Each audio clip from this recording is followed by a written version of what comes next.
Cumprimentamos a todos com a paz de nosso Senhor e Salvador Jesus Cristo. Estamos iniciando mais um programa EBD na TV. Estamos estudando nas revistas da CPAD com o tema Adoração, Santidade e Serviço. Os princípios de Deus para a sua igreja em Levítico. Então, neste terceiro trimestre de 2018, estamos estudando os comentários do pastor Claudionor de Andrade. Hoje estaremos estudando a lição de número 5, que tem como título Santidade ao Senhor. Então, hoje estaremos estudando sobre a entrega total a Deus quando se vai exercer, então, o sacerdócio. Quando se é chamado por Deus, tem que haver uma entrega total. Tem que haver uma confiança total. E exige-se daquele que se entrega a Deus a fé em Deus. Então é acreditar em Deus totalmente. Seria como se você fosse colocar o pé no ar, esperando que Deus colocasse depois o chão para você pisar. Confiar em Deus inteiramente, ter fé em Deus, é quando você coloca o pé no espaço que ainda não existe chão. Então você já confia que Deus colocará o chão para você pisar. Então assim foi a chamada de Abraão, que antes era Abrão, estava em Ur dos Caldeus, que tinha 70 anos, sua esposa chamava Sarai, e Deus então diz para ele: sai da tua terra, da tua parentela e vai para uma terra que eu te mostrarei. Olha só, não é para país tal, para país tal, não. Deus estava dizendo para onde ele ia. Apenas estava dizendo: sai daí e depois eu vou te mostrar para onde eu estou te mandando. Então, com 70 anos ele sai, ele leva seu pai e leva também o seu sobrinho Ló. Eles vão para Harã. Chegando em Harã, eles vão passar ali 5 anos. Então ali o chefe da família ainda é o pai de Abrão. Então Deus faz a chamada lá em Ur dos Caldeus. Abrão sai, leva seu pai, leva seu sobrinho Ló. Mas quando chega em Harã, eles vão ficar ali durante 5 anos.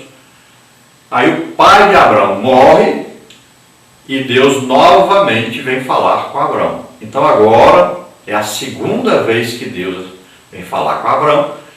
E ele agora sai de Harã e ele vai entrar na terra prometida. Então ele vai para Siquém e ele vai demarcar agora o território que ele está recebendo, está tomando posse. Como é que ele faz isso? Ele faz altar. Por onde ele vai passar, ele vai fazer o altar demarcando. Ele está dizendo: aqui Deus está dando essa terra para mim. Então ele faz em Siquém o altar. Depois ele desce a Betel e faz outro altar em Betel. Ele está demarcando, está dizendo: essa terra é minha, Deus está me dando essa terra. Não era fácil. Quando Abrão foi chamado em Ur dos Caldeus, seu pai era idólatra. Você pode ver isso no livro de Josué, capítulo 24, versículo 2. Nós podemos ver Paulo falando que a entrega da lei foi dada 430 anos depois. Então, nossa lição vai falar de santidade ao Senhor. Santidade ao Senhor quer dizer separação para Deus, entrega total para Deus. Nós vamos ver primeiro aí, falar sobre Abrão, quando ele recebe a sua chamada em Ur dos Caldeus, e ele foi justificado por esta fé que ele teve em Deus de sair da sua terra sem saber para onde ia. Então essa fé, ela indica que você confiou totalmente em Deus. Então, santidade ao Senhor quer dizer que não existe nada superior a Deus. Não existe nada que impeça de seguir a Deus. Então a pessoa está disposta a fazer qualquer coisa para agradar ao seu Senhor. Então aí fala da santidade, a separação. Você vai se separar para ser usado por Deus, para ser instrumento de Deus. No caso, nós vamos ver, por exemplo, Abraão é chamado, mas Deus tem em vista Jesus. Quando ele chama Abraão, ele está olhando já o nascimento de Jesus através da família de Abraão. Então esta família seria uma família diferente dos outros povos da terra, e esta família teria que ser santa. diferente, entregue totalmente a Deus, e Deus iria então dar a eles uma lei que regulamentaria o seu viver na terra, de maneira que dessa família nascesse o seu filho Jesus Cristo. O textual da lição está em Levítico 20, 26, que diz: ser-me-eis santos, porque eu, o Senhor, sou santo, e separei-vos dos povos para serdes meus. Então no textual está bem claro isso aí, né? A palavra de Deus dita para o povo de Israel, que eles deveriam ser santos, separados, diferentes, exclusivos de Deus. E como Deus é santo, se este povo é de Deus, este povo tem que ser santo. Então, assim como aquele que chamou, aquele que vai direcionar é santo, o povo tem que ser santo. Como é que alguém que é santo vai conviver com alguém que é impuro? Então, tinha que haver uma separação, tinha que haver uma santificação, para que esse povo pudesse ouvir Deus, atender a Deus, amar a Deus, respeitar a Deus, né? Sempre obedecendo aquilo que Deus ordenava. Então precisava esse povo ser diferente, esse povo ser separado, esse povo ser santificado.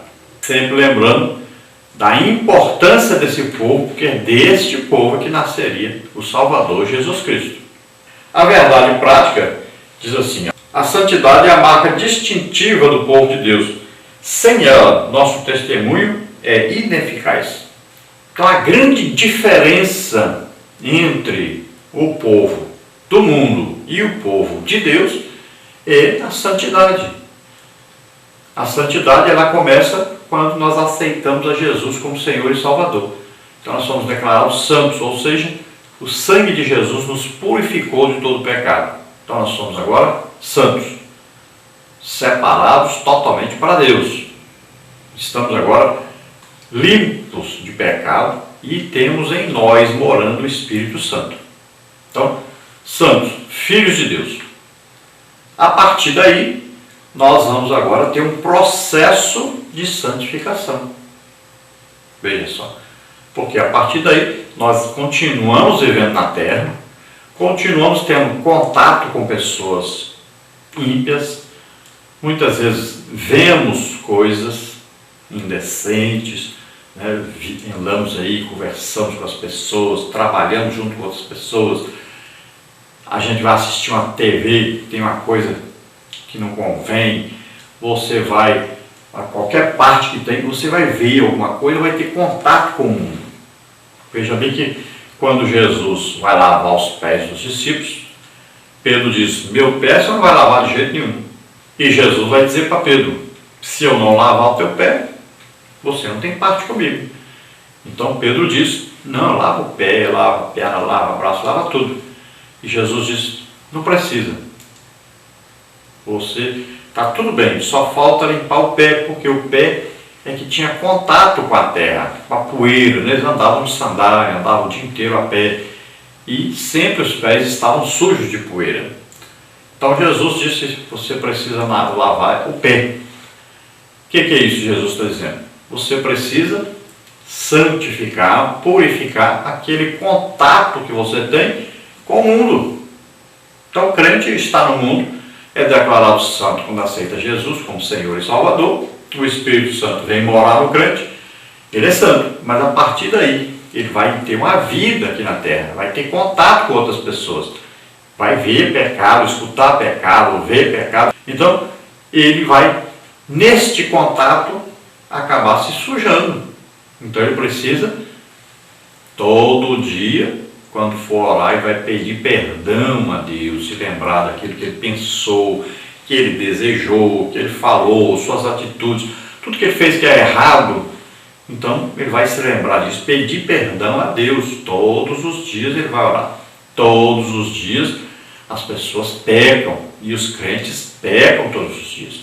Jesus, quando morreu por nós, ele levou sobre ele nossos pecados, nossas doenças, enfermidades, tudo que era ruim.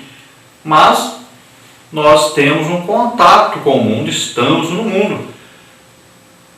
Paulo ainda diz: seria necessário nos tirar do mundo. se nós quiséssemos viver totalmente separados para Deus, sem ter contato com o pecado. Mas não, nós estamos no mundo, nós estamos aqui para o quê? Compartilhar Jesus com as pessoas, pregar o Evangelho com as pessoas, ser exemplo para elas, ganhar essas almas para o Senhor. Então, nós vamos ter contato com as pessoas. Agora, na nossa vida, então, nós vamos ter problemas com o pecado. E temos que todo dia, por isso que a Bíblia diz, olha, filhinhos, eu vos escrevi para que não pequeis. O pecado é do diabo, não peque. Mas, se pecares, né? Então o que você vai fazer? Você vai ter um advogado junto do Pai, Jesus Cristo, está lá à direita do Pai, onde intercede por nós. Nunca parou de interceder. Então diz o quê? Se confessardes os vossos pecados, né? Ele é fiel e justo para nos perdoar todo pecado, toda iniquidade. Então, todo dia você vai, pede perdão, Deus vai perdoar. Você novamente estará ali, na comunhão com o Espírito Santo, com o Pai, né? Então você estará sempre ali com Jesus como Salvador, tendo a certeza dessa salvação. Mas é preciso pedir perdão, é preciso se arrepender dos pecados que vão todos os dias acompanhando a vida do crente. Então nós vamos esforçando-nos para combater e vencer o pecado.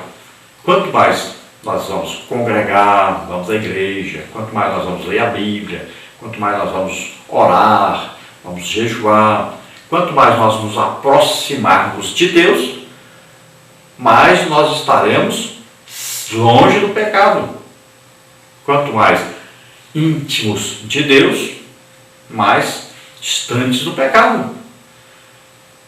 Então temos que todos os dias estudar um pouquinho a palavra de Deus, ler um capítulo da Bíblia de manhã, ler um capítulo na hora do almoço, um capítulo na hora da janta, um capítulo na hora de dormir. Pronto, com um ano você lê a Bíblia toda. Então é importante essa leitura. E é importante você estudar a Bíblia, meditar na palavra de Deus, mas também é importante orar, conversar com Deus. Está faltando muito isso hoje. Então você precisa, pelo menos aí, na vida de um crente, assim, que não esforça muito, pelo menos 1 hora de oração todo dia. Então você pode separar. Aí você ora um pouquinho de manhã, ora um pouquinho na hora do almoço, um pouquinho à tarde, um pouquinho à noite. Mas ore pelo menos aí 1 hora todo dia. Converse com o Senhor. Peça a revelação da sua palavra. Peça para Ele usar você na sua obra. Faça isso. E pelo menos um dia por semana, dedique um dia assim, para você fazer um jejum. E enquanto você estiver jejuando, leia a Bíblia, ore, fale com o Senhor.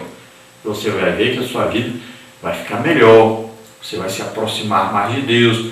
Você vai ver que o pecado não vai te atingir tanto mais.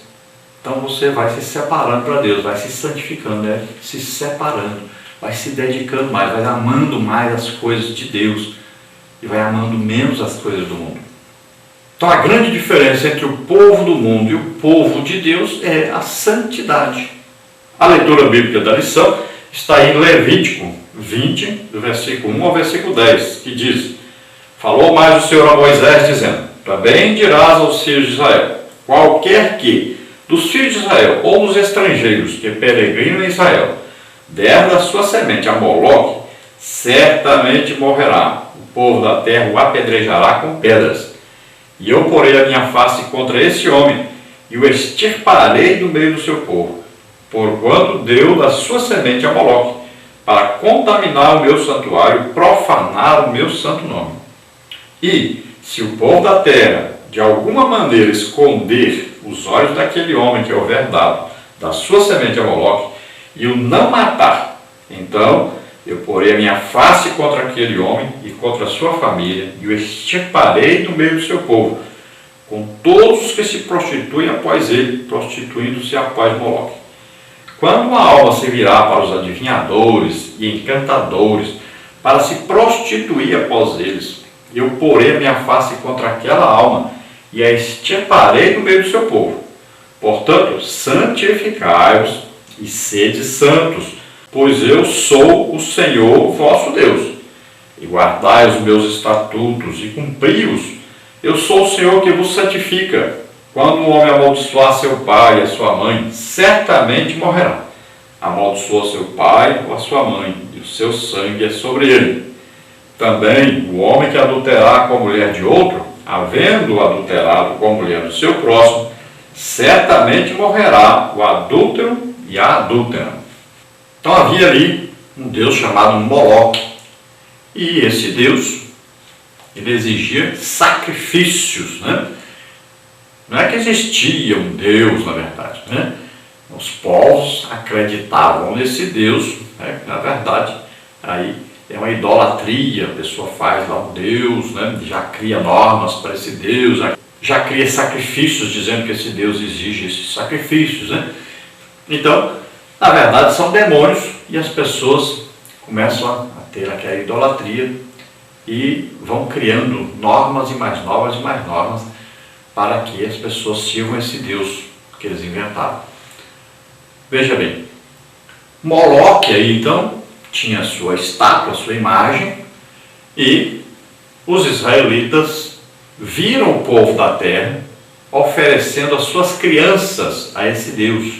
Então ali estão os povos fenícios, né?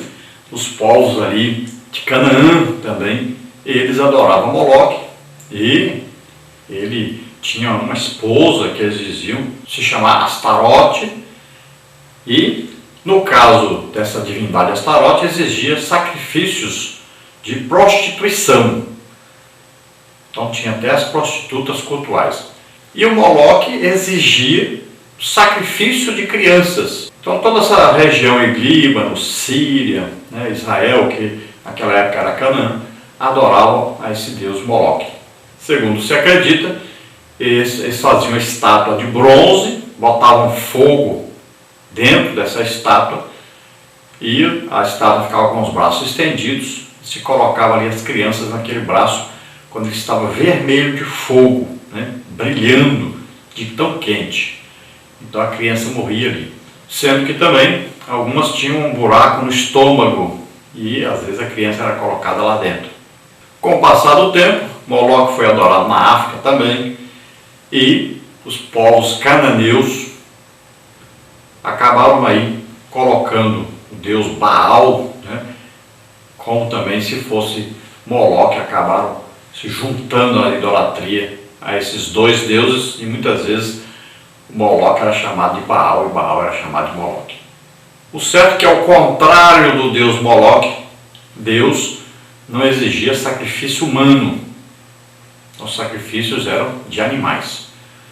O sacrifício humano que Deus desejava era dele próprio, vindo à terra, nascendo como homem. Então Deus mesmo deu a vida por nós. Então ele se fez homem e deu a vida por nós.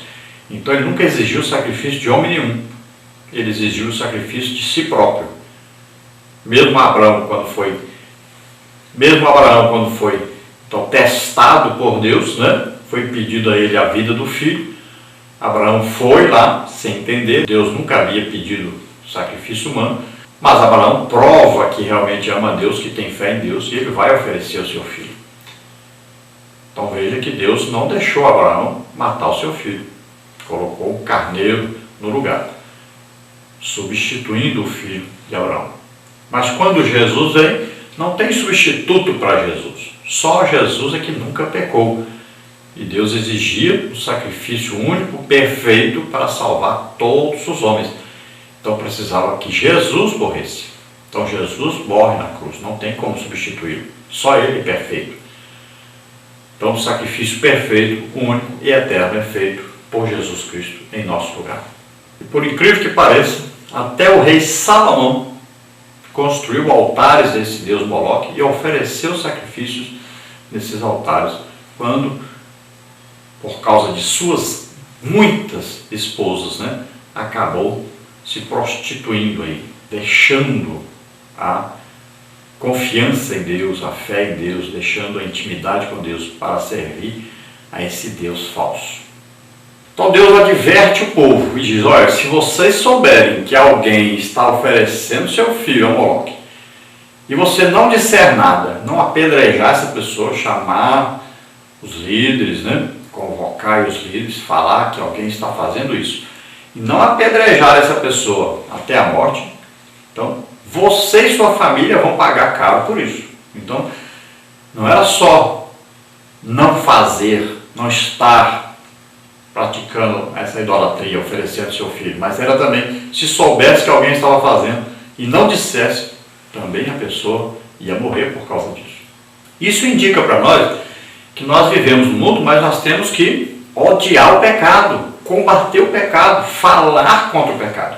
Nós estamos vivendo hoje na igreja de uma maneira muito estranha, porque não se pode mais falar na igreja sobre adultério, né, sobre roubo, sobre mentira, sobre engano, porque as pessoas se ofendem. Então, os pregadores hoje estão pregando só mensagens de autoajuda. Ninguém mais fala do pecado, ninguém está combatendo o pecado, mas o pecado tem que ser combatido. Nós estamos aqui para sermos diferentes e estamos aqui para vivermos separados para Deus, mas nós temos que estar sempre combatendo o pecado, falando contra o pecado. Se nós olharmos Romanos capítulo 1, lá diz que os homens, na sua idolatria, acabou que Deus os abandonou, as suas paixões infames, né? Aí homem com homem, mulher com mulher, recebendo em si mesmos a recompensa, que a maioria das vezes é AIDS ou qualquer outras coisas. E no final do capítulo você vai ver que tantas pessoas que fazem, quanto as que concordam com isso, quanto aqueles que fazem vista grossa, né, que não falam nada, não combatem, esses também estão pecando. Depois que Deus vai falar do espiritismo. Então a consulta, cartas, tarôs, médiums, né, consulta mortos, então ele vai falar sobre isso. E Deus diz que se uma pessoa for pega fazendo isso, deveria morrer. Não era permitido. E se você ler, por exemplo, Deuteronômio 18, Deus diz, entre você não vai se achar quem faça isso, adivinhação, prognosticadores, quem fica aí falando sobre os astros, né, horóscopo, mexendo com tarô, com cartas, adivinhações, consulta a mortos, tudo isso é abominação diante de Deus. Então o espiritismo, cuidado, que nós temos hoje, por exemplo, a Rede Globo de televisão, que prega abertamente o espiritismo, abertamente ensina e prega sobre isso. Então tome cuidado com o que você está vendo na sua casa, que sua família está vendo. Cuidado, você está sendo aí doutrinado, evangelizado para o diabo. Então Deus diz, santificai-vos, separa-nos, sai disso, larga isso, se afasta dessas coisas. Aí Deus fala sobre a família, e ele diz, quando um filho amaldiçoar o seu pai, esse filho deve morrer. É coisa séria isso. Lá no Novo Testamento nós vamos ver que o filho que não honra o pai e a mãe, não viverá muito tempo sobre a terra. É coisa terrível, os filhos têm que tomar muito cuidado. Nós estamos vivendo uma época em que filhos não respeitam seus pais. Eles acham que podem falar o que quiser dos seus pais, que pode xingar até seus pais, falar mal e tudo. Eles não leem a Bíblia, parece. Ou fazem mesmo de teimosia, às vezes conhecem a palavra de Deus. E pensam que Deus não vê essas coisas. Tem até filhos matando os pais por aí. Alguns matam com a língua, outros matam mesmo. Literalmente. Filhos desobedientes aos pais e mães. Terrível isso. É uma geração pervertida que nós estamos vendo aí. E depois Deus diz sobre o adultério. Pecado terrível diante de Deus. E Deus diz que a pessoa que adultera, ela deveria morrer. Olha só, ia ser apedrejada o homem e a mulher que estão vivendo em adultério. E nós estamos vivendo uma época que até dentro da igreja, quantos estão vivendo em adultério? Inclusive pastores. Veja bem, se a mulher que traiu ele é uma coisa, mas não é a mulher que o traiu, ele que traiu a mulher, está vivendo com outra, está vivendo em adultério e dirigindo a igreja. Veja só. Então nós tomemos cuidado com o rumo que nós vamos dando à igreja. Nós estamos vendo aí a Assembleia de Deus sendo invadida pelo calvinismo e também invadida pelo pecado. Muitos e muitos pastores dirigindo igreja, pastores que adulteraram. Muitos estão até vivendo em adultério. Por quê? Adulteraram, casaram com outra mulher, estão dirigindo igreja. Isso é um absurdo. Como é que um homem desse dá um ensino para a família? Ensinar o quê? Fala uma coisa, ele fez outra coisa. Então tomemos cuidado com o rumo que nós estamos dando aí à igreja. O que vai ser essa igreja amanhã? Os pastores novos que estão entrando, fazendo curso de teologia, estão aprendendo com calvinistas, cessacionistas. Estão retirando o Espírito Santo, a presença do Espírito Santo da igreja. É coisa terrível. O que vai ser a igreja amanhã? Líderes, muito cuidado, porque Deus está vendo.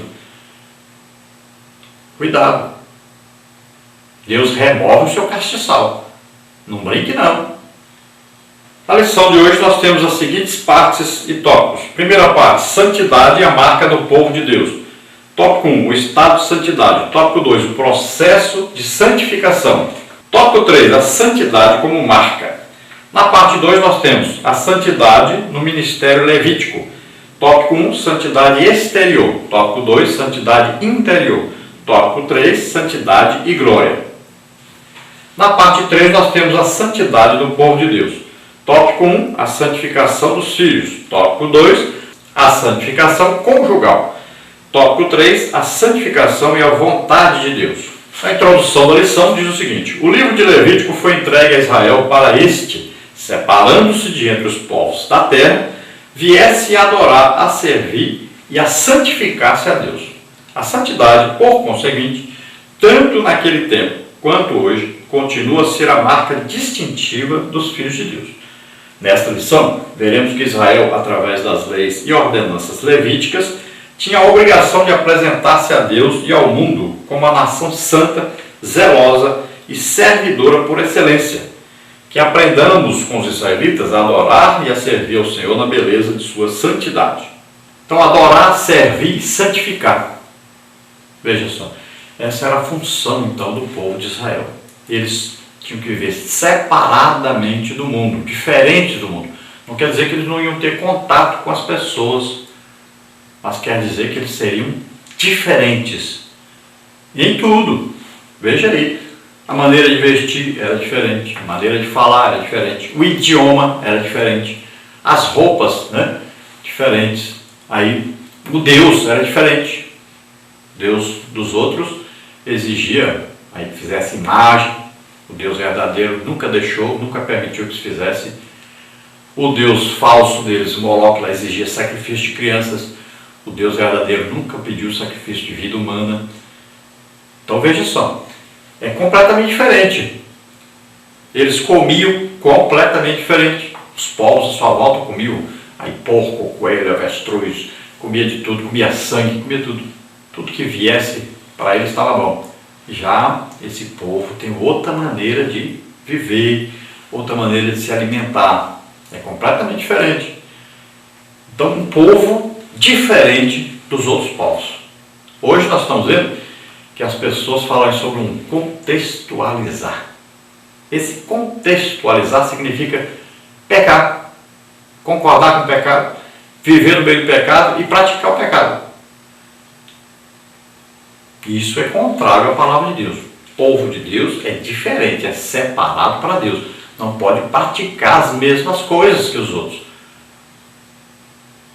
Então tome cuidado.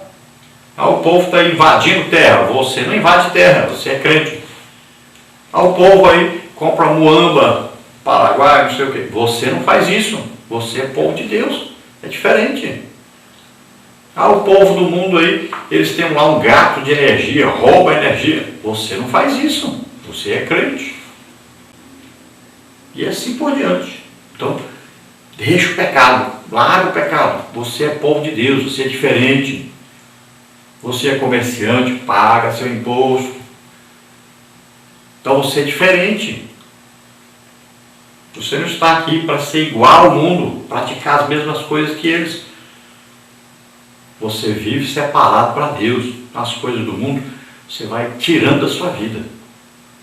Parte 1, então, santidade é a marca do povo de Deus. Tópico 1, nós vamos ver o estado de santidade. Tópico 2, o processo de santificação. E o tópico 3, nós vamos ver a santidade como marca. Aí na introdução da parte 1, então, santidade é a marca do povo de Deus, diz: em Ur dos Caldeus, Abraão não passava de um gentil entre os demais gentios quando foi chamado por Deus. Gênesis 11, 31. Mas, intimado novamente por Deus em Harã, obedeceu de imediato. Ele creu em Deus e foi justificado. Romanos 4, 3. Foi exatamente aí que começou a história de Israel como o povo santo do Senhor. Gênesis 12, de 1 a 8. Então veja bem, aqui tem controvérsia, né? Devemos analisar direitinho. Abraão foi chamado por Deus em Ur dos Caldeus, e ali chamava Abrão. E ali ele já se interessava por Deus, ele não era idólatra como seu pai. Seu pai é dito claramente em Josué 24, 2, que o pai dele era idólatra, mas ele não era. Não tem na Bíblia lugar nenhum dizendo que Abrão era idólatra. E no tempo de Abrão viveu aí, Noé ainda vivia, Sem, né, vivia. Então, esses homens aí, eles pregaram e eram naquela região ali, semitas, era naquela região. O povo semita era naquela região. Então eles pregavam, falavam sobre Deus, iam passando de pai para filho, falando o que Deus havia dito, o que Deus havia feito, os milagres de Deus, né? Tudo, foram contando. Foram passando de pai para filho. Então Abrão acreditava em Deus. Agora ele vai ouvir Deus falando com ele. Como é que a pessoa ouve Deus falando com ele? Como é que Deus fala com a pessoa? Às vezes a pessoa fala assim, não, que apareceu lá um homem e falou com ele. Não é isso. Às vezes Deus fala com voz audível, você ouve Deus falar. Às vezes vem lá dentro de você. Você sabe que é Deus que está falando. Às vezes ele manda um anjo, às vezes ele manda, né, aí uma pessoa falar com você. De várias maneiras que Deus fala. Mas aqui Deus falou com Abrão. Nós não falamos aqui o jeito que Deus falou. Não mostra na Bíblia. Apenas diz que Deus falou com Abrão. E ele sabia que era Deus.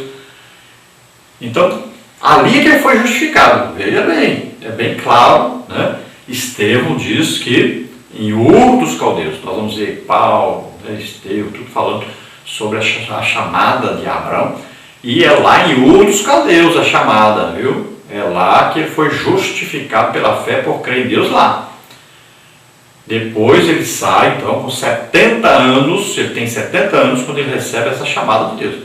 Ele sai de Ur dos Caldeus, leva seu pai, sobrinho Ló, né, e vai para Harã.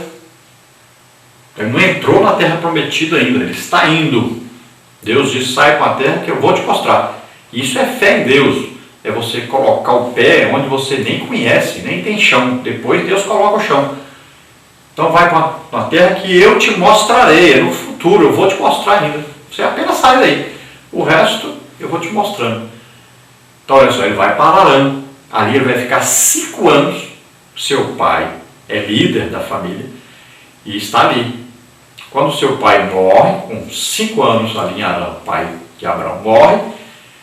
E agora, de novo, Deus fala com Abraão. Aí Abraão agora sai de Harã e ele vai para Siquém. Agora ele está entrando na terra prometida. O que ele faz? Ele vai demarcar agora o território.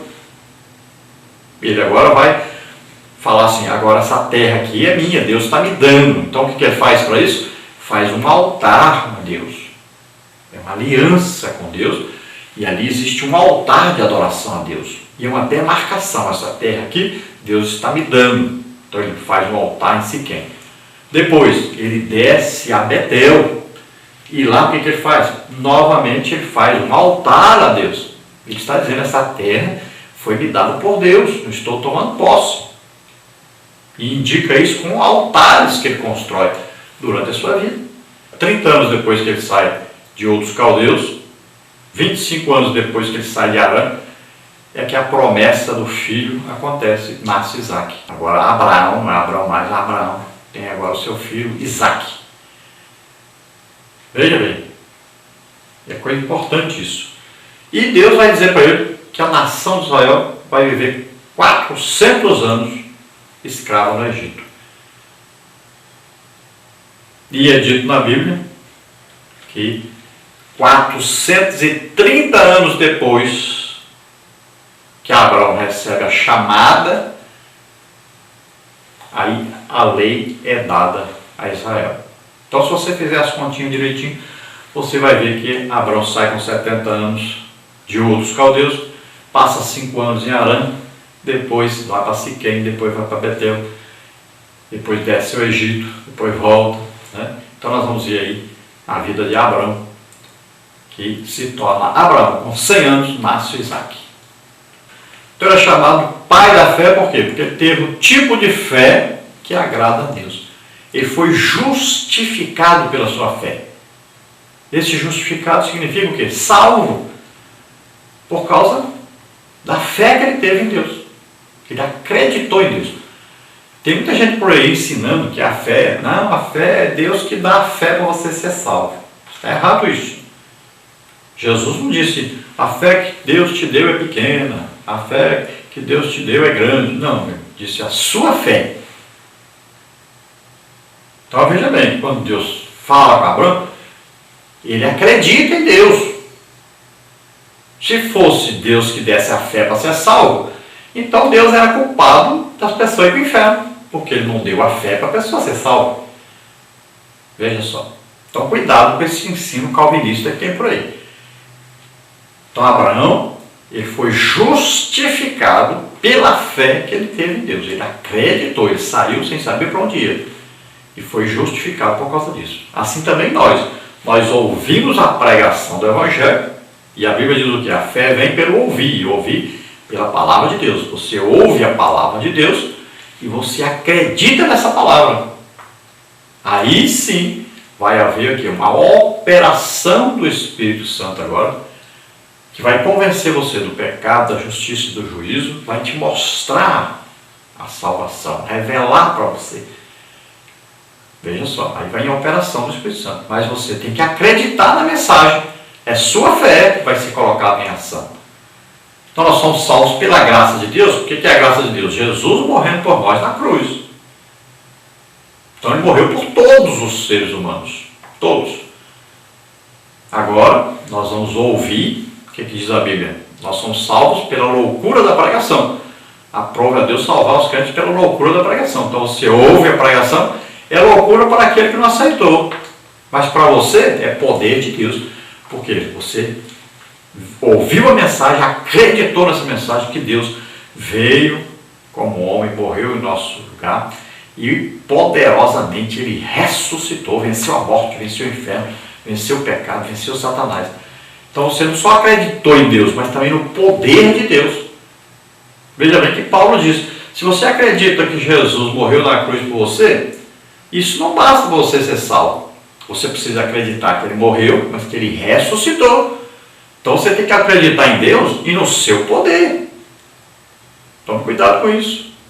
Tem muita gente que acredita em Deus, mas não acredita no poder de Deus. Então é preciso crer que ele morreu, mas que ele ressuscitou. Está lá em Romanos 10, né?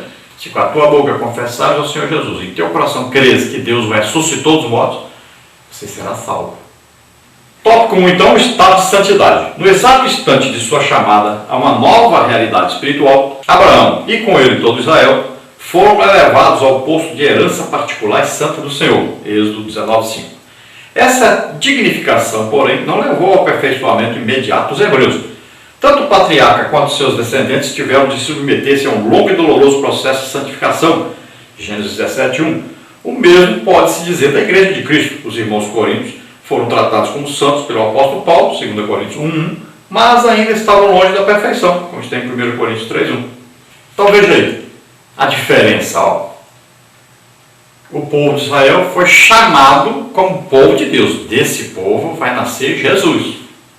Foi dada a lei para eles, foi ensinado que Deus gostava, que Deus detestava, tudinho, para eles se separarem para Deus. Então, quando Abraão é chamado, ele é justificado pela fé, olha só, ele é declarado santo, ele está salvo. Mas durante a sua vida, ele vai fazer várias coisas erradas, né? Inclusive o Ismael é fruto dessa falta de fé. Ele desceu ao Egito, é fruto da falta de fé. Então, ele passa por momentos difíceis, que a fé fraquejou. Mas ele alcança, né, a graça de Deus, o milagre de Deus na sua vida. O povo que nasce de Abraão, mesma coisa. É um povo chamado por Deus, mas durante a sua caminhada eles vão fazer muitas coisas erradas. Vão cair na idolatria, prostituição, vão fazer tudo que é coisa errada. Vão ser retirados da sua terra, levados cativos. Olha só. Assim também é o cristão. No dia que aceitamos Jesus como Senhor e Salvador, estamos lavados, purificados pelo sangue de Jesus, somos declarados santos. Então, quando Paulo escreve aos Coríntios, chama de santos, é a igreja. Mas acontece que na caminhada, então Paulo vai falar, apesar de todos os dons do Espírito Santo se manifestarem na igreja de Corinto, olha só, então haviam ali servos de Deus, usados por Deus, viviam santificados. Mas mesmo assim as pessoas vendo milagres, escutando Deus nas suas profecias, palavras de sabedoria, palavras de conhecimento, vendo ali cura, vendo batismo no Espírito Santo, vendo libertação, vendo até morto ressuscitar, tudo isso, mesmo assim, o povo vivia em meio a muitos pecados, até em divisão do corpo de Cristo. Alguns diziam que era de Paulo, outros diziam que era de Pedro, outros diziam que era de Apolo, outros diziam que era de Cristo. Então havia divisão e havia gente ali que estava tendo caso com a mulher do seu próprio pai, cometendo incesto, né? Então, olha só, pecados no meio da igreja, apesar de haver milagres, de haver todos os dons de operação. Aí não diz que quem estava sendo usado estava em pecado, porque as pessoas, é engraçado, quando a pessoa quer afastar o Espírito Santo, quando as pessoas querem diminuir a presença de Deus, o poder de Deus, aí eles dizem, tá vendo? Aí tinha todos os dons, mas estava tudo em pecado. Não, não é assim que a Bíblia está dizendo. A Bíblia diz que havia pecado na igreja, mas não está dizendo que aqueles que estavam sendo usados por Deus estavam em pecado. É isso que a Bíblia está dizendo. Então, na igreja em Corinto, apesar da presença de Deus, havia pecado. Assim também, olha a equipe de Jesus, os apóstolos. Apesar de ouvirem Jesus, andarem com Jesus, ver os milagres, ver a pregação, ver tudo, não havia um traidor no meio. Do mesmo jeito que os outros ouviram, viram tudo que Jesus fazia e dizia, ali estava um traidor. Então, olha só, coisa terrível. Ali tinha um incrédulo, o Tomé era um incrédulo, o Judas era um traidor, no meio dos discípulos. Então, na igreja, nós temos vários problemas. Deus vai fazer milagres, Deus vai falar, vai tudo, mas vai ter gente pecando, sempre vai ter. No dia do arrebatamento, nós vamos ver a diferença entre aqueles que estavam vivendo para Deus e os que não estavam. Aí nós vamos ver. Foi arrebatado? Ah, então esse estava vivendo do jeito que Deus quer. Então esse acreditava, tinha fé em Deus. Então aqueles que não têm fé em Deus, aqueles que não santificam suas vidas, vão ficar, tenha certeza disso. Assim como os israelitas, aqueles que não santificaram suas vidas, aqueles que não se entregaram a Deus, não confiaram em Deus, não obedeceram a palavra de Deus, a vontade de Deus, ficaram pelo caminho, foram morrendo. Veja lá o caso dos espias. Não entraram, só Josué e Caleb. O resto morreu tudo pelo caminho, não entraram, porque não tiveram fé em Deus. Então a explicação clara, não se santificaram. Santificar é obedecer a Deus, se separar para Deus. Tópico 2, o processo de santificação. O processo de santificação de Israel, que teve início com Abraão, foi interrompido e recomeçado diversas vezes. Haja visto o conturbado período dos juízes, Juízes 2, de 18 a 20. Mas para que o seu povo viesse a atingir o ideal de uma nação santa, profética e sacerdotal, o Senhor entrega-lhe o livro da lei, Êxodo 19, 6, Josué 23, 6. Se lermos atentamente os livros de Êxodo e Levítico, verificaremos que o processo de santificação na vida de um crente hebreu tinha início com o amor que ele tributava a Deus. Deuteronômio 6,5. A partir desse momento, o fiel passava a cumprir todos os mandamentos do Senhor, pois já não os achava pesados. Confere com 1 de João 5,3. Portanto, não existe processo de santificação sem o forte, comprovado e excelente amor a Deus. Quanto mais o amamos, mais nos tornamos santos. E assim cumpre-se em nossa biografia o que escreveu o sábio, em Provérbios 4,18. Que a recomendação do apóstolo Paulo seja aplicada na íntegra, em cada etapa de nossa existência neste mundo. 1 Tessalonicenses 5,23. Então, o processo de santificação de Israel, você pode olhar.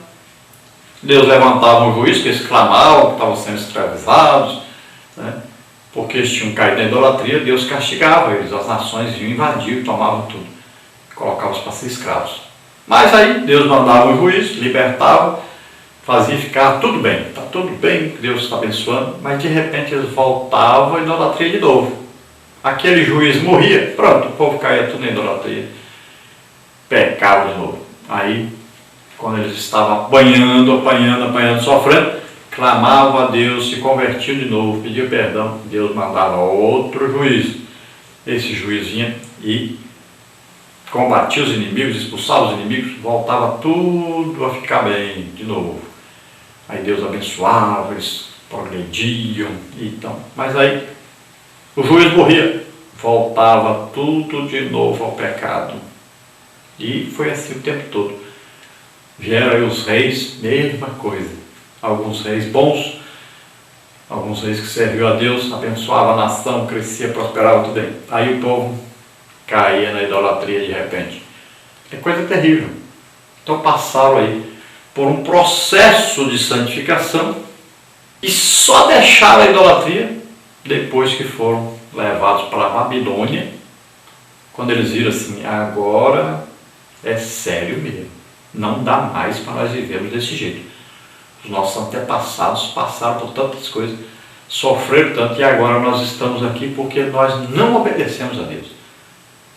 E aí, então agora eles largam a idolatria. Aí eles resolveram largar mesmo a idolatria.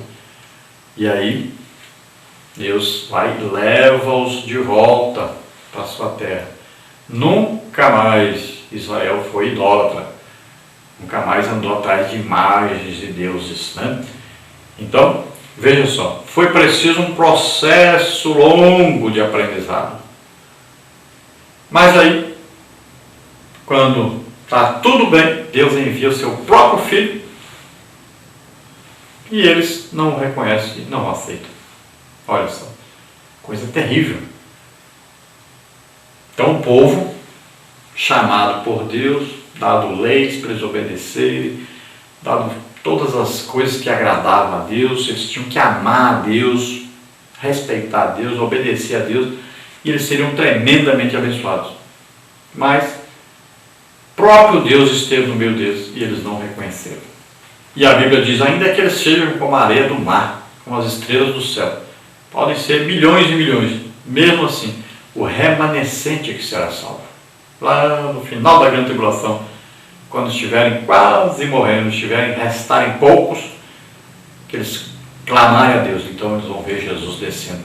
Então ali começa o reinado de Jesus durante 1000 anos sobre eles, cumprindo então as alianças de Deus, principalmente aí a aliança davídica.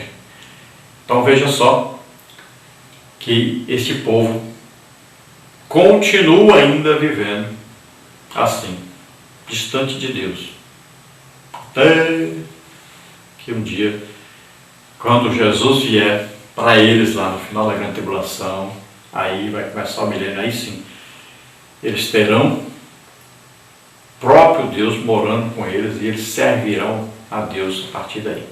Então é um processo de santificação, um processo de separação para Deus. Então nossa vida cristã, nós temos que seguir esse processo, nós vamos fazendo de tudo para agradar a Deus. Por quê? Porque nós amamos a Deus. E amar, quando você ama uma pessoa, você quer estar perto dessa pessoa. Você quer fazer tudo para agradar essa pessoa. É assim que funciona. Isso é amor. Então, quando você ama Deus, então você gosta de ler a Bíblia, então você gosta de orar, você gosta de jejuar, você gosta de pregar o Evangelho. Você tem que gostar das coisas de Deus. Você quer ir para o céu, então você tem que gostar. Você quer estar com Deus. Olha aí o Enoque. O Enoque amava tanto a Deus, conversava todo dia com Deus, até que Deus falou assim: Enoque, vem para cá. Vem conversar comigo aqui em cima. Então, Enoque amava tanto a Deus que queria estar com Deus. Olha, Paulo disse: a minha vontade é estar lá com Deus. O mais rápido possível. Então, morrer é ganho. Quero estar com Ele. Mas por causa do meu povo, que precisa ouvir o Evangelho, eu continuo aqui. Tópico 3, a santidade como marca. O livro de Levítico tinha como alvo fazer de Israel uma nação distinta por sua pureza e santidade. Êxodo 19:6. E de fato, nenhum outro povo jamais alcançou as excelências de Israel, como está em Romanos 9:4-5. Usufruir desses privilégios, todavia, acarreta-lhe uma grande responsabilidade. Romanos 2:17. Então veja que esse povo de Israel, tudo nasceu ali, nessa amizade com Deus, nasceu ali com as alianças, né? O culto, as promessas, ali tudo nasceu ali com eles. Foram adotados como filhos de Deus, receberam a lei, tudo com eles. Então Deus tinha uma intimidade com aquele povo. Então começou tudo com eles ali. E hoje nós estamos vendo aí as culturas, principalmente a cultura no Brasil. A cultura no Brasil quer desligar-se da Bíblia. Eles querem ser inimigos de Israel, querem acabar com toda a cultura judaico-cristã. Mas essa é a cultura bíblica, é a cultura de Deus. Isso é coisa de Deus. Nós não podemos tirar Deus da nossa vida, do nosso país. E é isso que eles estão querendo fazer. Esse governo aí, esses partidos esquerdistas aí, são tudo antibíblicos. São tudo anti-Deus. Tiraram o nome de Deus das notas. Coisa terrível. Querem tirar tudo que lembra Deus aí, tudo quanto é prédio público. Tiraram a aula de religião dos colégios. Eles querem tirar Deus. É um trabalho do anticristo isso, que será feito durante a grande tribulação pelo anticristo. E eles querem fazer já isso aí. Então, por este povo ter tudo isso aí de Deus, ver aí a glória de Deus se manifestar entre eles, tudo, então eles têm maior responsabilidade de viver uma vida santa e irrepreensível, separados para Deus. Mas o que eles fizeram? O que eles ensinavam que não se devia fazer, eles mesmos fizeram. Então, em alguns períodos de sua história, Israel de fato destacou-se como herança peculiar do Senhor. Haja visto os elogios tecidos pela rainha de Sabá ao rei Salomão, segundo o livro de Crônicas 9, de 1-8. Todavia, a maior parte de sua história foi marcada pela apostasia, mas chegará o tempo em que todo Israel será redimido e salvo, Romanos 11:26. Se o povo hebreu deveria sobressair-se pela santidade, o que não esperar da Igreja de Cristo? Por essa razão, o apóstolo exorta-nos a andar continuamente em novidade de vida, como está em Romanos 6:4.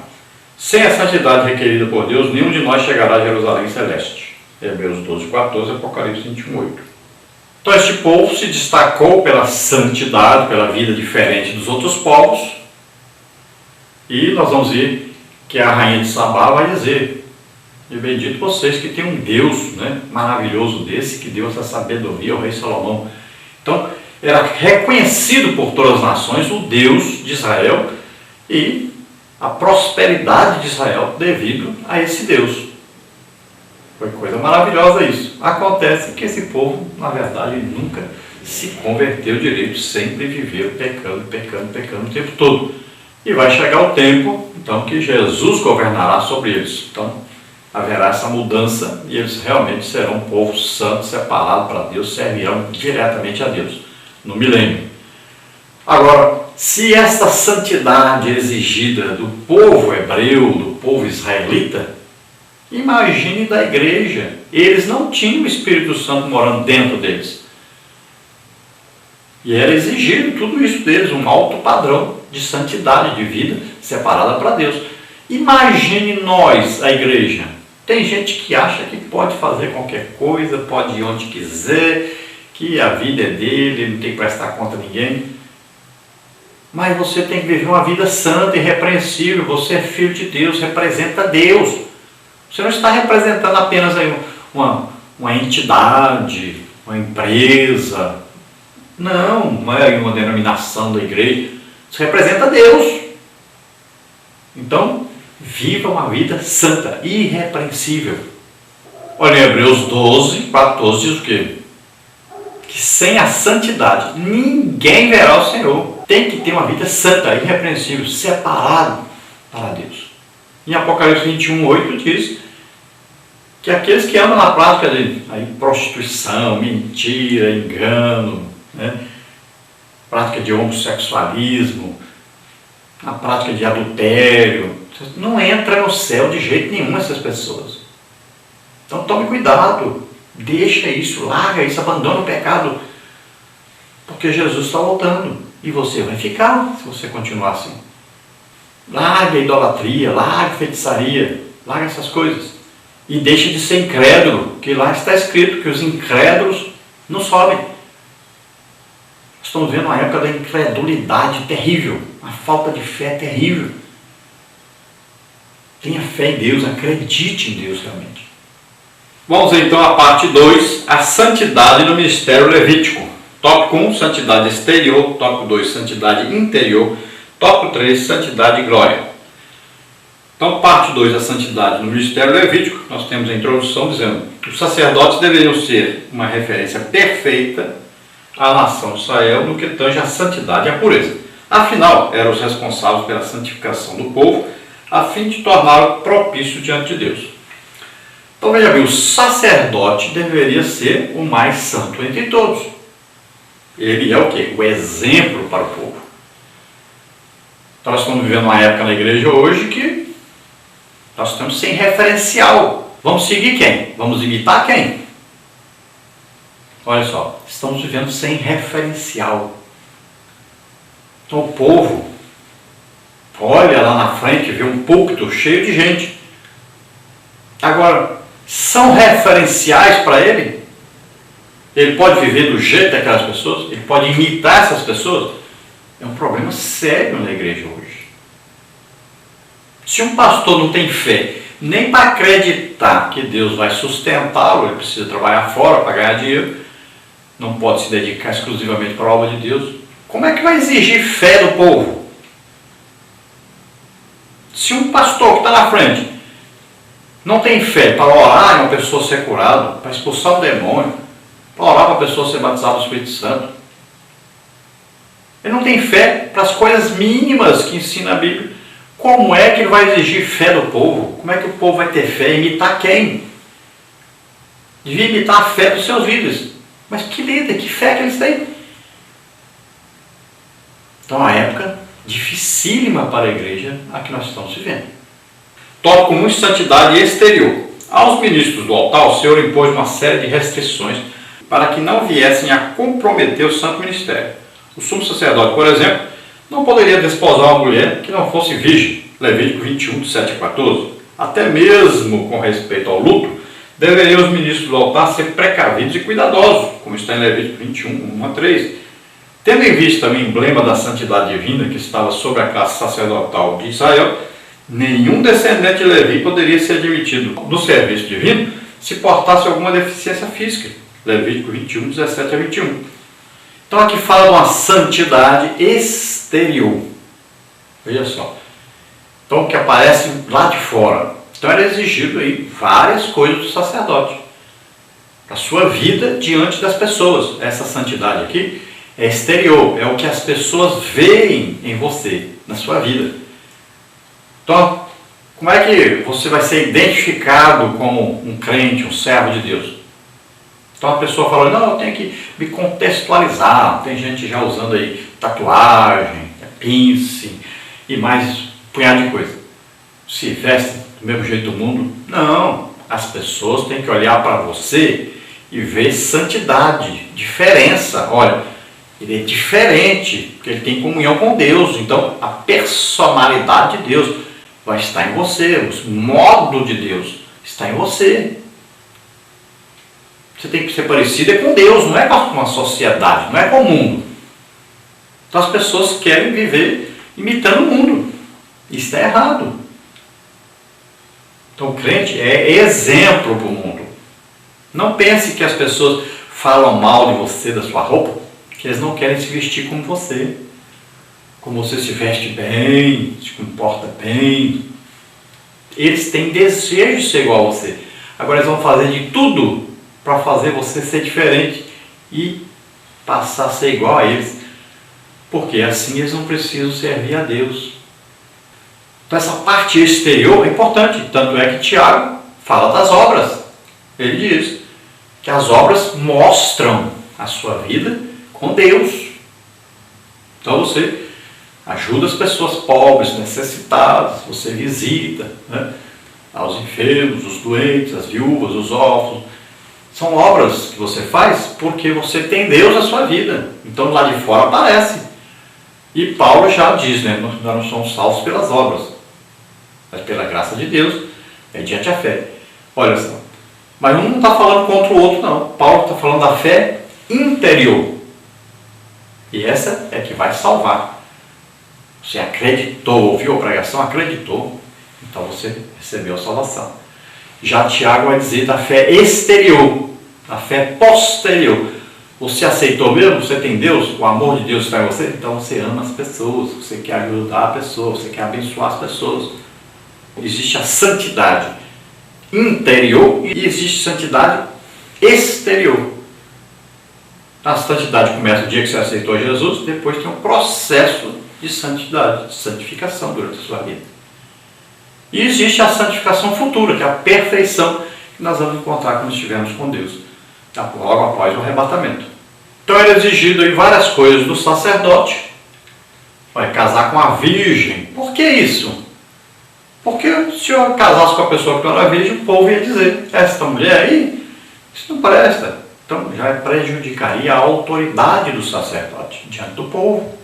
Imagine um crente desesperado que morreu um parente aí dele, então o povo vai olhar e falar, que desespero é esse?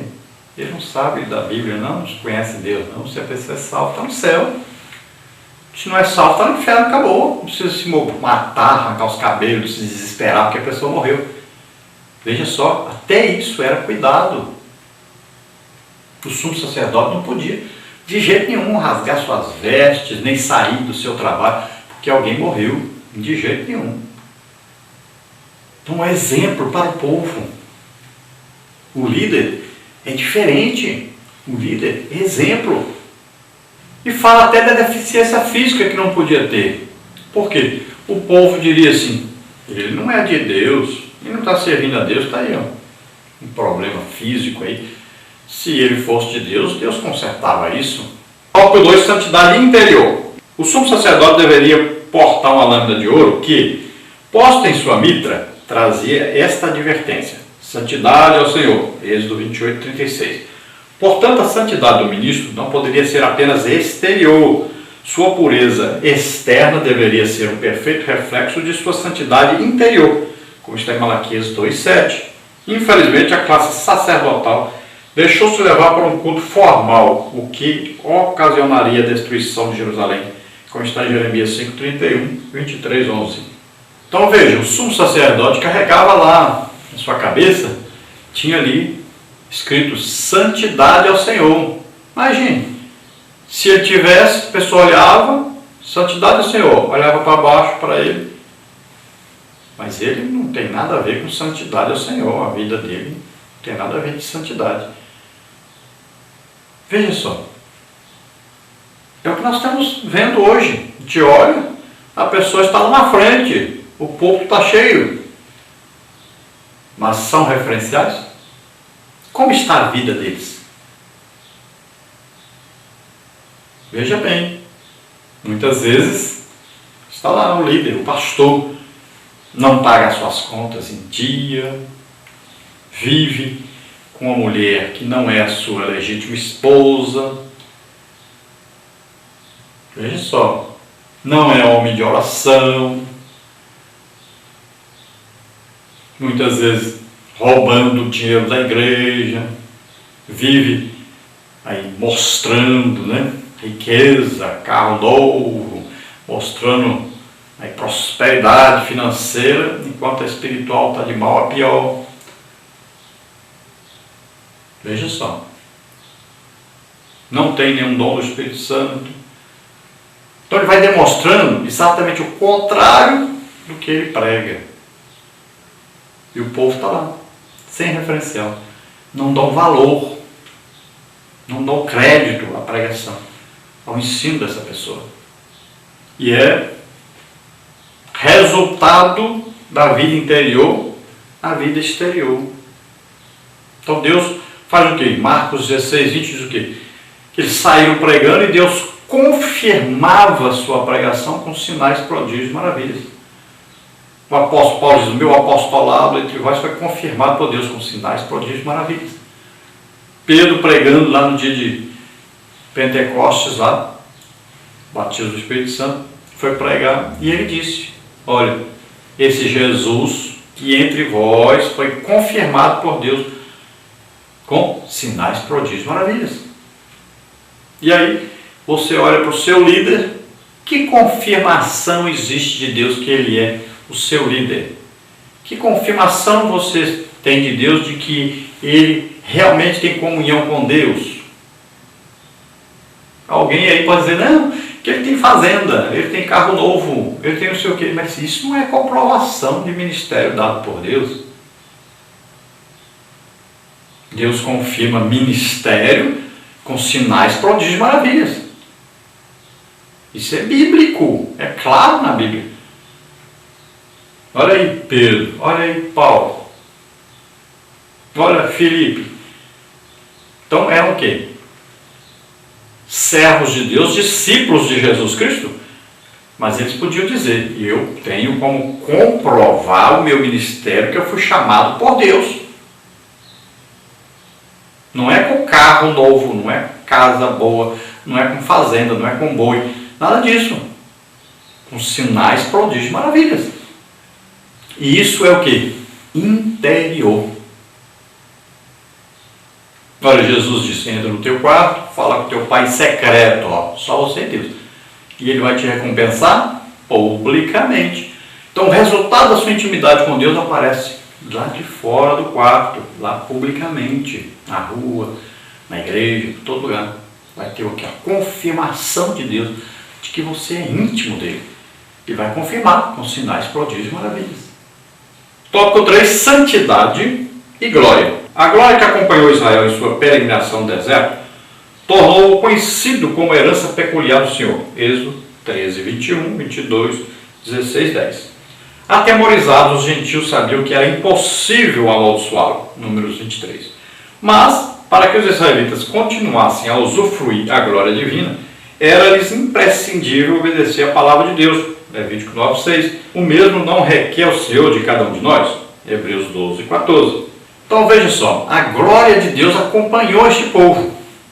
Veja que, para eles saírem do Egito, já foi uma manifestação terrível, né, da glória de Deus, a presença de Deus ali, os sinais, prodígios, maravilhas de Deus aconteceram ali no Egito. Então eles viram coisas tremendas acontecerem.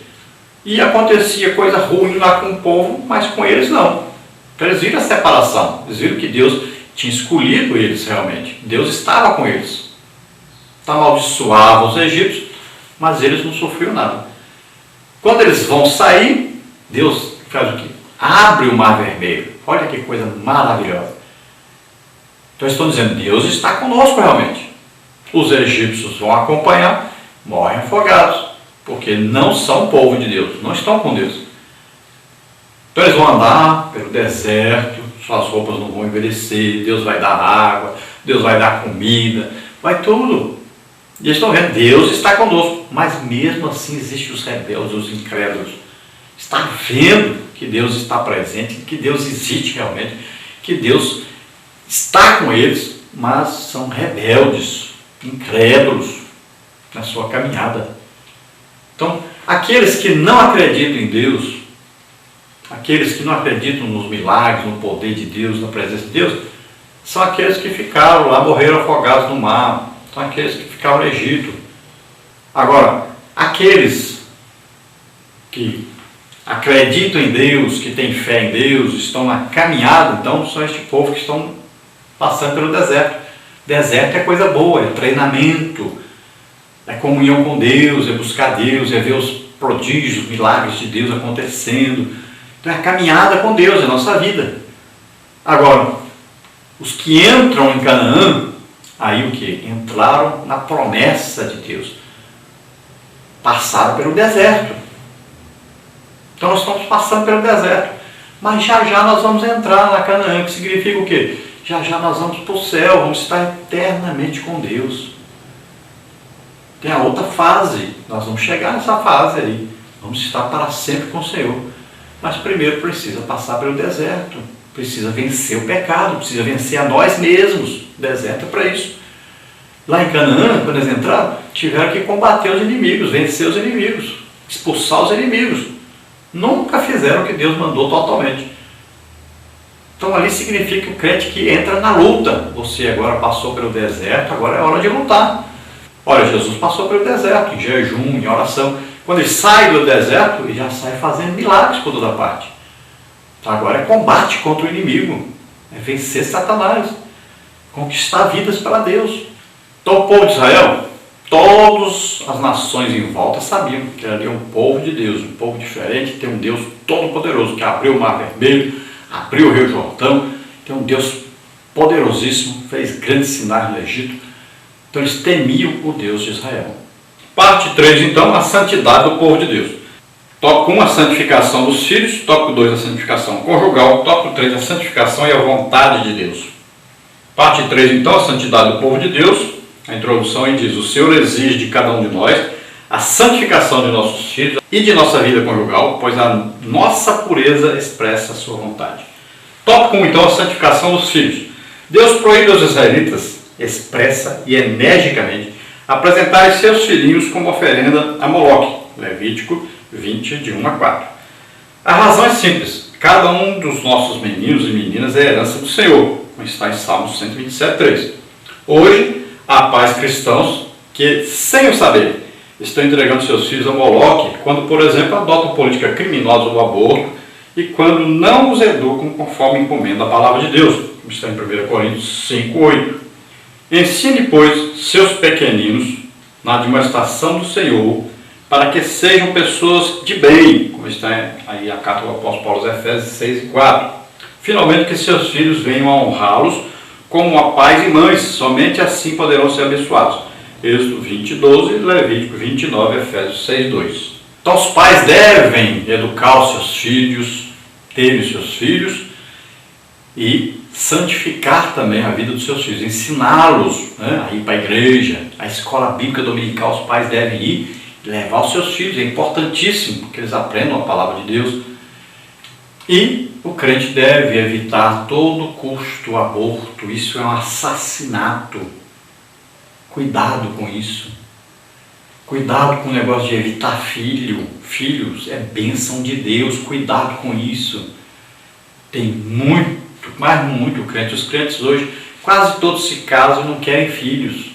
É a mesma coisa que dizer para Deus: eu não quero a tua bênção, não quero o Senhor na minha casa. Cuidado, muito cuidado. Se você não quer filho, não se case. No tempo de Moisés, mataram milhares de crianças para evitar que Moisés nascesse. No tempo que Jesus nasceu na terra como homem, mataram milhares de crianças para evitar o Salvador. Os filhos devem ser ensinados o respeito aos pais, honrar os seus pais, porque se eles não fizerem isso, vão viver pouco tempo sobre a terra, vão se dar muito mal. Então ensina seus filhos isso. Está na Bíblia, está na palavra de Deus. Não tem como escapar disso. Tome cuidado com seus filhos. Ensina. O papel do pai e a mãe é ensinar.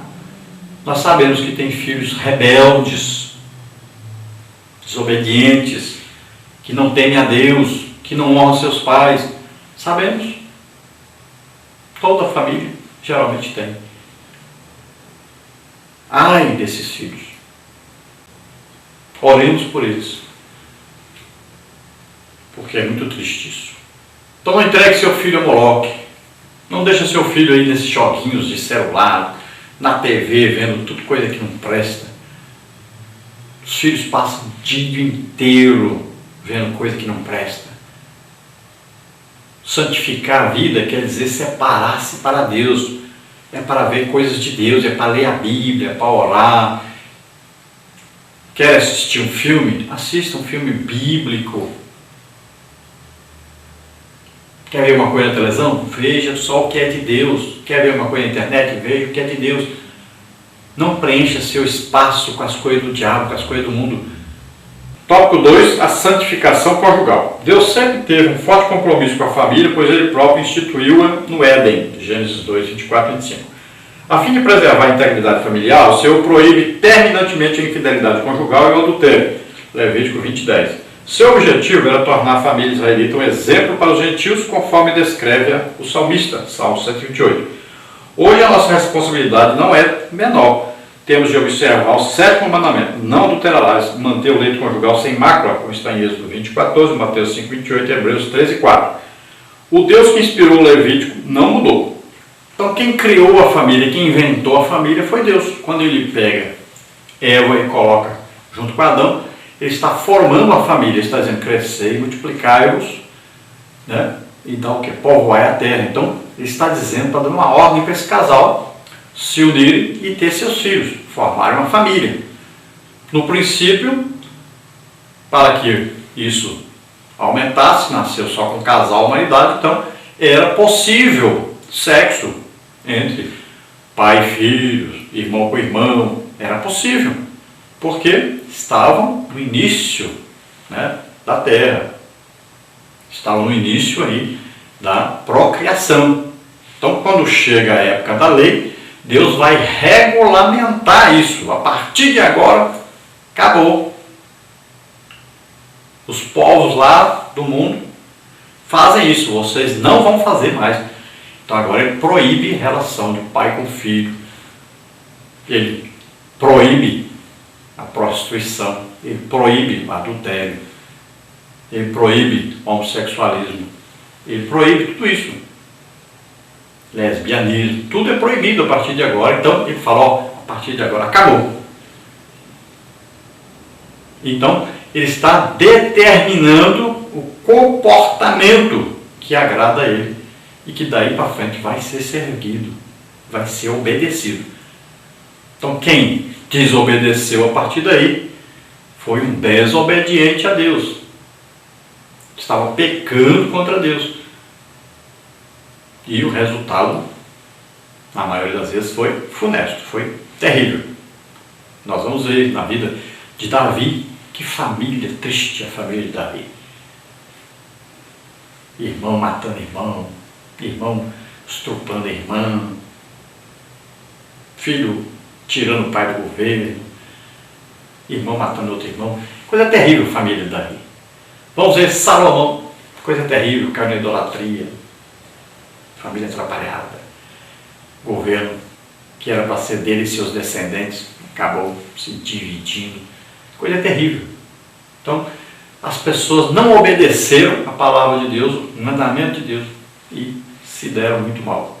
Então, a ordem de Deus está na palavra de Deus e deve ser obedecida. É proibido prostituição, que é o sexo antes do casamento, e adultério, que é aquele que é casado, sair fora desse casamento, arranjar outra pessoa fora do casamento. É coisa terrível, não pode ser feita e não pode ser praticada.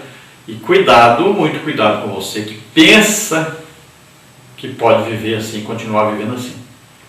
Infelizmente, muitos pastores no Brasil adulteraram, casaram com outra, e aí vivem agora dizendo que são apaixonados, que é uma vida maravilhosa, que é o amor da vida dele, e vai, né? Já tem coragem de dar ensino para casais, dar ensino na igreja sobre família. Coisa terrível. Está vivendo em adultério. Dia do arrebatamento você não sobe não. Não se engane, sobe não. Não se engane. É adultério, você está vivendo em adultério. Não adianta, você não sobe. Você pode ser o mais lindo, o maior pregador do mundo, pode ter dom do Espírito Santo, você pode ter tudo, mas não sobe, está vivendo em adultério. Cuidado, não se engane. Por isso que Jesus disse: expulsei demônio em teu nome, o profeta em teu nome vai dizer: não te conheço, você que pratica iniquidade. É para esses que estão vivendo o pecado, a iniquidade, e continuar no pecado. Você sabe que está no pecado e continua no pecado. Não se engane, você não sobe mesmo. Tópico 3. A santificação e a vontade de Deus. A santificação é um processo que exige disciplina, esforço e um profundo amor a Deus. 1 Coríntios 9, 27. Nesse processo lento e doloroso, todo o nosso ser tem que estar envolvido. Filipenses 3, 12 a 15, 1 Tessalonicenses 5, 23. O santificar-se não é uma opção na vida do salvo. É uma ordenança divina. Levítico 27 e Josué 3, 5. A nossa santificação é da vontade de Deus. 1 Tessalonicenses 4, 3. Sem ela, como veremos o Senhor? Hebreus 12, 14. Então, santificar-se ou separar-se para Deus não é apenas eu tomei a decisão de ser. Não, é uma ordem de Deus. Todo crente, todo salvo deve santificar a sua vida. Em que? E aí está dizendo na Bíblia: corpo, alma e espírito. Então, o ser humano é uma tricotomia. Olha, ele é essencialmente o espírito, ele tem uma alma e ele mora em um corpo. Essas três partes têm que ser santas. Tem que haver santificação nas três partes. Tem gente que pensa que a santificação é só interior, só dentro. Lá de fora pode fazer o que quiser. Veja bem, isso é uma crença filosófica que existia muito tempo atrás. Eles diziam que o corpo pode fazer o que quiser com o corpo. Deus não se interessa pelo corpo. Isso é uma doutrina diabólica. Então tem que manter espírito, alma e corpo irrepreensíveis para a vida do Senhor. O espírito, você santifica ele com oração. A alma, você santifica a alma congregando, lendo a Bíblia, estudando a Bíblia.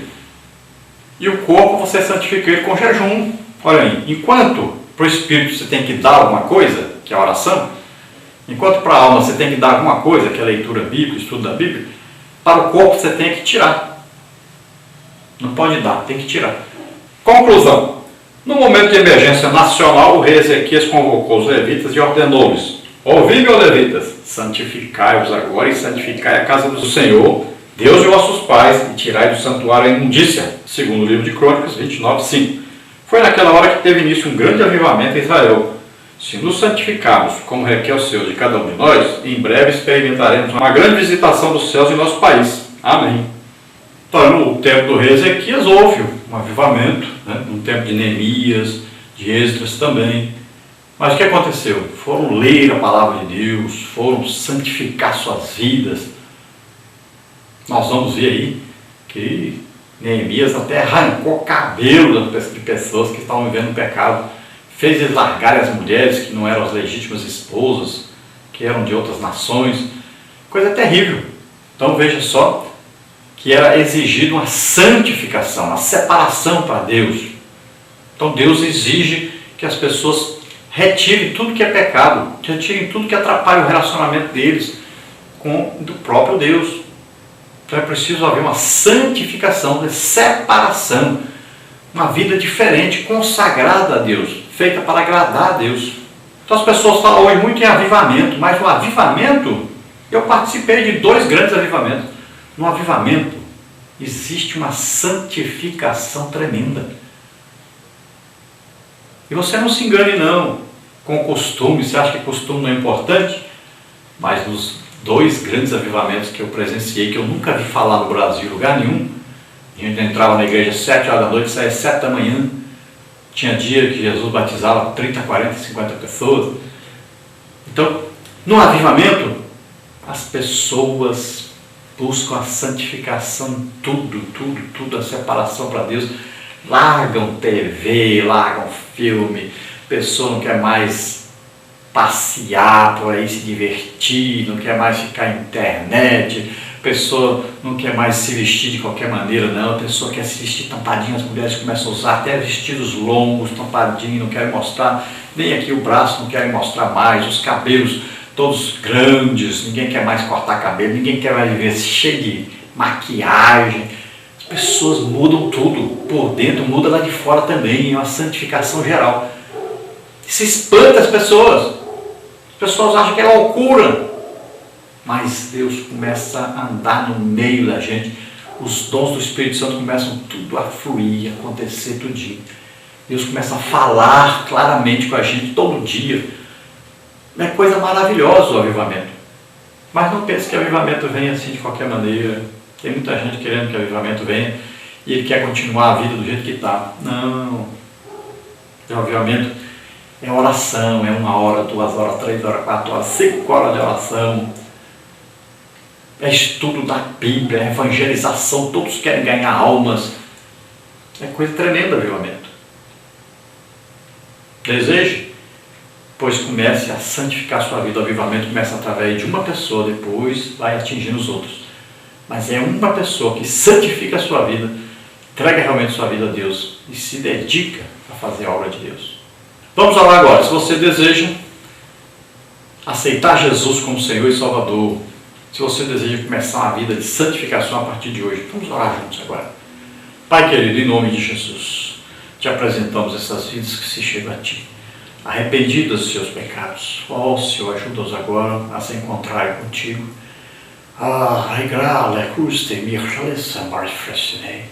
Apresenta a eles, Senhor, a cruz. Apresenta a eles ali o seu Filho Jesus morrendo por eles. Ó Senhor, que eles creiam que Jesus morreu por nós naquela cruz, que Ele ressuscitou, está vivo e intercede por nós. Ajuda-os agora nesse momento, convencendo-os do pecado, da justiça e do juízo. Pai, aqueles que se chegam a Ti agora, que querem entregar suas vidas para Ti, santificar suas vidas, se separarem, serem usados tremendamente por Ti. Ajuda-os agora, Senhor. Em nome de Jesus, vai indicando para eles o caminho a seguir, Senhor, o caminho da santificação. Em nome de Jesus te agradecemos. Cura, Senhor, os doentes e enfermos, em nome de Jesus. Solta essas vidas, todo doente, todo enfermo agora seja curado, em nome de Jesus. Seja liberto agora, em nome de Jesus. Amém. Glória a Deus. Aleluia. Se você deseja nos convidar para estarmos aí com você, em sua igreja, em sua cidade, entre em contato conosco. Está aí o nosso telefone, 99DDD, e o telefone 991520454. Nosso e-mail, henriquelhas@hotmail.com ou henriquelhas@gmail.com. Então você entre em contato conosco e nós estaremos aí com você. Não se preocupe, eu não cobro nada, você dá a oferta que desejar, não tem problema. Eu não dirijo igreja e nem tenho trabalho secular. Então você nos oferta com quanto quiser, não se preocupe com isso. Então você nos convide e nós estaremos aí com você, em sua igreja e na sua cidade. Não importa que tamanho é a sua igreja, nós teremos todo o prazer de estarmos aí. Nós vamos passar para você agora a nossa agenda, onde nós estaremos nos próximos dias, para que você não marque a mesma data. Então você entre em contato conosco, nós podemos estar aí com você. Nós fazemos palestras sobre qualquer tema, não precisa preocupar. Se você quer falar sobre escola bíblica dominical, quer uma palestra só para professores, superintendentes, interessados, para obreiros, não importa, o que você quiser, nós estamos aí, sendo dentro da palavra de Deus, nós estaremos ensinando a palavra de Deus, estaremos orando pelos enfermos para que sejam curados, podemos orar para Jesus batizar no Espírito Santo, para libertar. Então, nos convide, estaremos aí com você. Vamos passar a nossa agenda então. Então, a nossa próxima agenda aí é dia 5/8 agora, 5 de agosto, lá na rua Dom Pedro II, 2153, Imperatriz, Maranhão. É lá na igreja Batista Nacional Shalom, a igreja pentecostal. Depois nós estaremos aí dia 24/8 na congregação na Vila Santa Luzia, veja aí, ó, Avenida Santa Luzia sem número, bairro Vila Santa Luzia, Imperatriz, Maranhão, congregação Unção Divina. É uma festa da família, família Projeto de Deus. Então dia 24/8. Depois, no dia 23/9, nós estaremos em Perimirim, lá em Tucunzal, festa do aniversário da igreja. Nós teremos um EBD avivado de manhã e à noite a pregação. O tema da festa lá é Jesus, a verdade que liberta. Dia 29 e 30 do 9, nós estaremos em São José dos Campos, São Paulo, na palestra de EBD, aí na Assembleia de Deus, Ministério de Belém, pastor Daniel Santos, vice-pastor Claudinei, e o superintendente da EBD, o pastor Gilberto, e o seu vice, o diácono Sandro. Dia 2 do 10 até 8 do 10, eu estarei em Fortaleza, Ceará. Se alguém de Fortaleza, Ceará, se interessar dentro dessa data aí, de dia 2 do 10 a 8 do 10, que eu esteja em sua igreja, entre em contato comigo. Provavelmente eu vou poder estar em alguma igreja aí. Dias 19, 20 e 21 do 10, nós estaremos em Cuiabá, Mato Grosso. Palestra de EBD lá na Igreja Central, Igreja Assembleia de Deus, Nova Aliança, pastor presidente Edivaldo José. Dias 3 e 4 do 11, estaremos em Barueri, São Paulo, lá na Assembleia de Deus, ciclo de oração com a irmã Rosimeire, Jardim Paulista. Dias 16, 17 e 18 do 11, estaremos nas Ilhas Martha's Vineyard, Estados Unidos, lá em Ocas Bulls, lá na Igreja Evangélica Assembleia de Deus, Semear. Lá será o 12º Congresso da Mocidade Voz Pentecostal. Pastor presidente é o pastor Darcy, o vice-evangelista Josué. Número 60, Pacífica Avenida, Oak Bluffs, Massachusetts. 24 e 25 do 11, estaremos em Japeri, Rio de Janeiro, curso de capacitação para professores.